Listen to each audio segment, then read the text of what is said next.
আপনারা দেখছেন cooking house of Anima. আজকে আমি এই 3টে ঝিঙে নিয়েছি। এই ঝিঙেগুলোকে আমি এইভাবে ছাড়িয়ে নেব। কিছুটা ছাড়িয়ে নিয়েছি, তা তোমাদেরকে দেখানোর জন্য আবার পুরোটা এইভাবে ছাড়িয়ে নেব। একটা রেসিপি করব, দারুণ টেস্ট, গরম ভাতের সাথে খাওয়া যায়। আমি যা রান্না করি সবই তো তোমাদের সাথে শেয়ার করি, তাই ভাবলাম এটা আজকে করছি, এটাই তোমাদের সাথে শেয়ার করে নিই। এবারে ঝিঙেগুলোকে আমি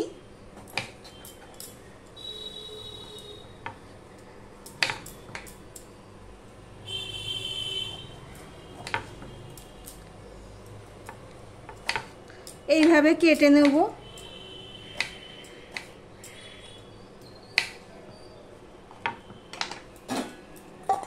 এইভাবে আমি ঝিঙেগুলো কেটে নিচ্ছি। ঝিঙেগুলো সব কেটে ধুয়ে নিয়ে নিয়েছি। আর এদিকে দেখো একটা কড়াই বসিয়ে দিয়েছি, কড়াইতে অল্প জল দিয়ে দিয়েছি। এবার ঝিঙেগুলো আমি কড়াইয়ের মধ্যে দিয়ে দিলাম।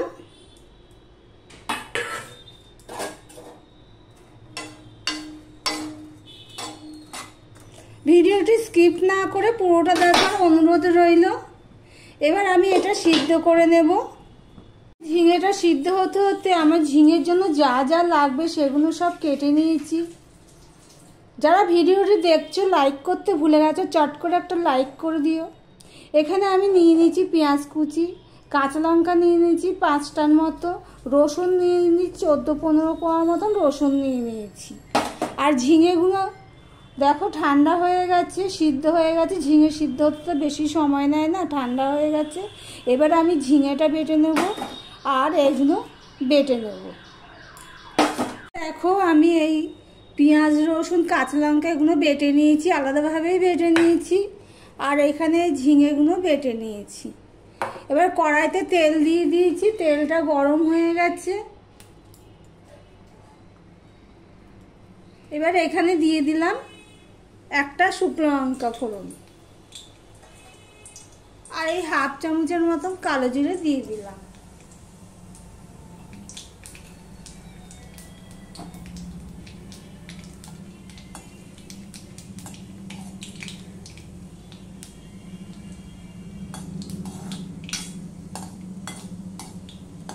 দেখো কালো জিরে আর শুকনো লঙ্কাটা ফোড়ন হয়ে গেছে, গন্ধ বেরিয়ে গেছে।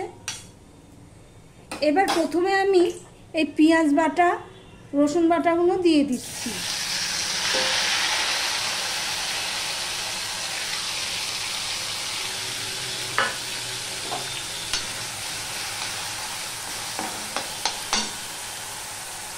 আমি এই নুনটুকু দিয়ে দিলাম। নুনটা মাথায় রেখে দিতে হবে এইসব তরকারিতে। আর একটু হলুদ দিয়ে দিলাম। ভিডিওটি স্কিপ না করে পুরোটা দেখার অনুরোধ রইল। আর আমার ভিডিওটি যদি ভালো লেগে থাকে প্লিজ লাইক কমেন্ট শেয়ার করে দিও বন্ধু বান্ধবের সাথে। যারা ভিডিওটি দেখছো সাবস্ক্রাইব করোনি, নতুন বন্ধুদের বলবো আমার চ্যানেলটি সাবস্ক্রাইব করে দেওয়ার জন্য।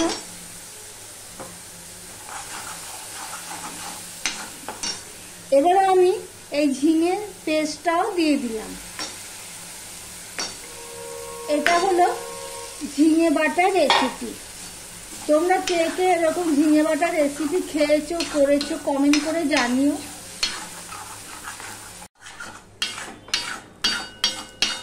ওখানে নাড়তে থাকতে হবে, না হলে কড়াইতে লেগে যাওয়ার সম্ভাবনা থাকে।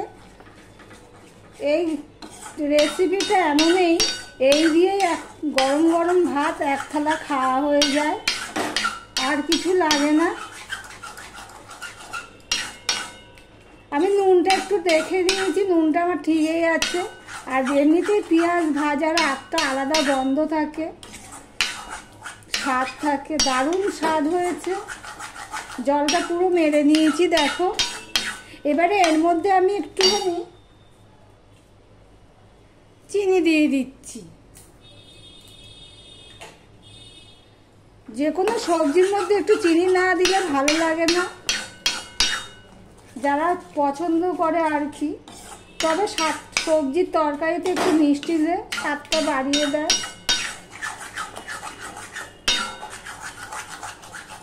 একটু বড় তাড়াতাড়ি করতে হলে একটু বড় করে দিয়ে ভালোভাবে নাড়তে হবে এইভাবে।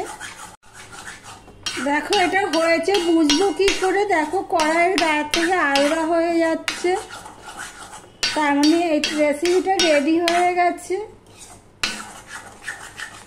এবার তোমাদের সামনে থেকে আমি গ্যাসটা অফ করে দিলাম, সামনে থেকে একটু দেখাচ্ছি একটা থালায় তুলে নিয়ে।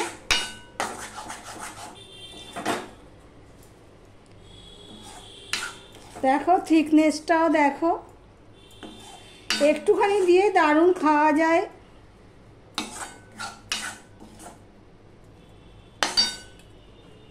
তাহলে ভিডিওটি আজকের মতো এখানেই শেষ করলাম।